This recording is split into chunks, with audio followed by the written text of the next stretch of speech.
Whatever the occasion, effortless elegance is right this way. Because Hilton brings you new ways to stay courtesy of the Nomad London. And it doesn't stop at award-winning dining in a space draped in velvet and illuminated by vintage chandeliers. No, this day goes beyond with unparalleled personalized service and attentive hospitality. Oh, and did we mention the Nomad London can be booked using your Hilton Honors points at Hilton.com? Hilton, for the stay. You know that feeling when someone shows up for you just when you need it most? That's what Uber is all about. Not just a ride or dinner at your door. It's how Uber helps you show up for the moments that matter. Because showing up can turn a tough day around or make a good one even better. Whatever it is, big or small, Uber is on the way. So you can be on yours. Uber, on our way. Good afternoon, guys, and welcome to the podcast. From Germany, I've got Merag Shahzad, and his number one skill is clients come to him to find the right marketing strategy that is authentic, consistent with the presence of the company founder, and either helping those clients find the right agency or working with the clients directly. We're going to learn all about Michelin Star Branding. We're going to talk about marketing of medical practices, and it's going to be a really interesting conversation. So Merag, welcome. Hi, Christopher. Thanks for having me. First of all, I don't know why, but my dad had an issue with the Latin letters. He suggested the G, even though it should be pronounced like Mirage, like the big casino in Las Vegas or the thing in the desert, but isn't there actually. Oh, interesting. Yeah. I love this. So talk about your story and your journey, because you're in Germany. So talk about how you got started, and I'm really excited to talk about brands and marketing and all of this conversation. Yeah, I'm also very excited because, as you mentioned, we are also heading into sub-brand that is dedicated for medical professionals. And since you are a med doctor, it's very interesting to get to see your point of view. So basically, I was raised very strict by my parents, like highly strict, and both sides of my parents were dedicated to nagging about everything I did. It wasn't enough. And when I was 12, 13, 14, I had realized the biggest pressure they had on me was financially. Like, if you don't do this, as long as you live under our roof, we won't pay this, etc., etc. I had two impulses. The one was I definitely want to become as independent as possible. That led me to think about what languages are very useful for me if I want to be independent, because independency also means independent from the location. So first, I was like, what should I do with the German language? That doesn't help me outside of Austria and Germany, because no one in the world is speaking it, because it's also a very hard language. So I focused on English. Like most people who have English as a second language and try to get fluent, I just watched all TV shows and movies in English that helped me way better than any kind of school courses or whatsoever. And second was Mandarin. I also wanted to learn Mandarin at that time. That helped me to get a broad sense of what's going on in the world. Like the perspective, it's mentioned Rich Dad, Poor Dad. He needed two dads to get that approach, that holistic thing. But actually, languages are also a very good space to get this kind of broad thinking and think outside the box, because once you learn a language like Russian or Mandarin, you get to see the other side as well. So this was the first thing. And the second thing was, how can I get money to get independent? I need something that helps me to make money in Germany. But maybe later, if I want to move to Singapore, I should be able to go for the same occupation. And the only thing I could find was either coding or digital marketing. So already when I was 14, 15, I was a freelancer for already big brands, not directly, as a subcontractor for other agencies. Yeah, and it's already 20 years since then. Hmm. Interesting. Yeah. So we'll dive right into the questions, and you actually have a really interesting lot of ideas. And so first thing is talking about you cook marketing strategies like Michelin star restaurants, and how do you do that?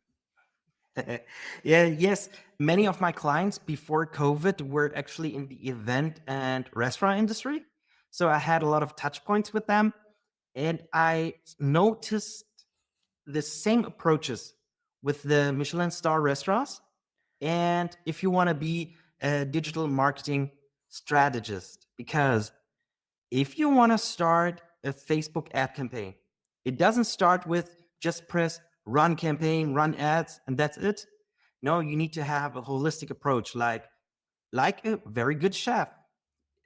A chef starts with what are the vegetables of the season?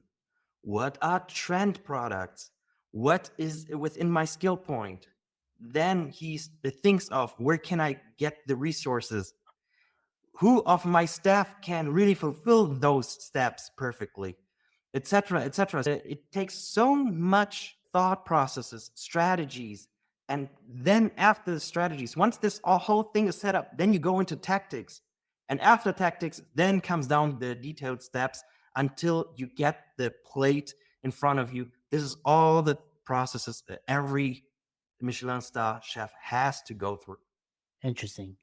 So the next question I have for you is this: you talk about the Mr. Beast effect, and you ask the question: could influencer marketing reshape major brands like Mars? And I assume you're talking about the planet, but unless there's a brand in Germany that's called Mars.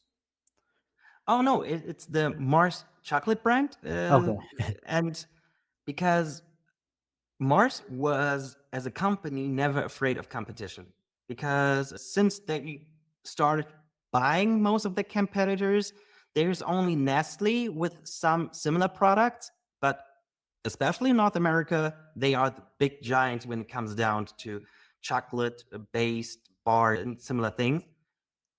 Until Mr. Beast, a, a YouTuber, a content creator, had the idea, hey, maybe I should sell chocolate bars. And Yeah. now, especially for the younger generations, he became a real competition to them. And this is something that already Kraft Foods mentioned 10 years ago. 10 years ago, already the CEO of Kraft Foods had mentioned that we don't see competition from upcoming startups or from our major competitors, but rather the new economy coming up for our market share. Interesting. So then what's really interesting is AI is coming into the picture as well. And so what is AI's role in marketing's future? Will AI replace marketers or redefine the roles? Talk about that. I don't know. Do you use already ChatGPT and other services in your everyday life in preparation of your podcast episodes, or maybe already for the after production, for the post production? Oh yeah, I use almost 90% of this podcast is preparation is AI in post production as well. Yes, so the same thing goes on, even worse in many other industries and service companies. And I am I'm afraid of both directions. Somebody underusing AI, and I'm a little more afraid of the people who overuse AI. I don't know if you have seen some people around you who are using ChatGPT since day one. I think it was October 23 or November 23 when everything was totally changed. No, 22, right? It was 22. Yeah, the time passes. So nearly 2 years, and they have been using it for every thought process. Now we have seen OpenAI raising the prices to $200 for to get the whole package. And still they're complaining that they can't run the company sufficiently because they are still losing money. That means in long term, it might become more expensive. And those friends of mine who are overusing AI, they can't have even the basic thought processes without AI anymore. We should talk about both underusing and overusing. Interesting. Also, talk about current marketing trends. What's hot and what's next in the digital marketing world? Sorry. Also, back to the other topic. In the marketing industry, what we highly suggest also our clients, if you want to use AI, please always consider first, we need the human touch. So you need to be aware that people are searching for the human connection. So if you have the initial thought process coming from an AI, from a robot who is just pretending to give you the answer, if you would, as a doctor, if you put in questions into ChatGPT, how often do you have totally wrong facts there? Usually it's less than 1%. Usually it's pretty accurate. In medical sphere, it's pretty accurate. Yeah. Crazy, because of course history and political facts aside, because there you can find definitely a framing, but in tech industry, in German grammar, in English grammar, in coding, I find every single day major problems within what it delivers. So first, everyone, if it's marketing or also outside of marketing, you should always have first the human input.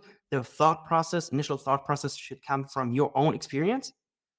Then you can go back and forth within AI to get some other viewpoints, for example, or get some details. And by the end, you should, as a human, also give your human touch again to it, so that it has some form of your personality. Even though ChatGPT tries it really hard, not every AI LLM does it, but still, we've noticed the blog articles where we put the extra effort in are significantly more successful than the pure AI ones. Interesting. Yeah. There's a saying, if you put in the prompts, you have to make sure the prompts are correct. And I spend more time creating and tailoring the prompts. So maybe that's why I get better answers. But the follow-up question I have for you is, what is this talking about is when you talk about scaling small and medium-sized businesses, and many SMEs struggle with marketing, and what are the most effective and budget-friendly strategies for growth? I don't like to give that answer, but it's a similar most lawyers are. It depends. It really depends, because it depends on the size, your budget, and your industry. First of all, what I highly recommend to smaller businesses is find the right format that is how which extends your personality. Because if you're an introvert, blog articles are a very good base. You can use white papers, etc. If you want to go for pure sales, this is not a pure marketing topic, but if you want to go pure sales, I highly recommend certain AI tools that are really helpful to get cold email outreach, for example, or cold LinkedIn outreach. If you're in the B2B section, this is phenomenally. I think 15, 16 years in this industry, I've never seen a bigger chance than this. There are some tools called Instantly AI. If you use it, it is warming up emails. It sends out emails in the right time frame so that the emails are going to be found by your recipient, and they're going to open it, retargeting them, recognizing if they are coming to your website, even though they might not use cookies, etc. So very good opportunity. And then there is Twain AI. I love it because ChatGPT has definitely been fluctuant. Sometimes it's bringing in very good answers. Sometimes the quality is getting worse, especially around the winter months. I don't know why, but we have seen it already 3 times in a row. So since the beginning. But Twain AI is purely for outreach text, for emails, for LinkedIn, and everyone who tries it out, it's phenomenally. I can nearly guarantee you these two in combination, and maybe if you use Apollo AI, if you don't want to use LinkedIn Sales Navigator to find the right leads, Apollo is a database of potential clients. You can find the right niche, the right account, etc., within the company, and this in combination, you can get any amount of clients. Interesting. And on the other hand, branding is really depending on the founder. Like, what kind of content do you feel yourself most comfortable with? Smaller businesses, even doctors, should have the approach, I want to use a format on a channel that doesn't block me from my everyday life, that doesn't drain my energy. Because let's face it, as a business owner, you have so many things to struggle with every single day. And if content marketing comes on top, how many episodes do you already have? I saw it on Podmatch, like you are one of the most studious people ever. One of the most what? Studious. Yeah. Oh yeah.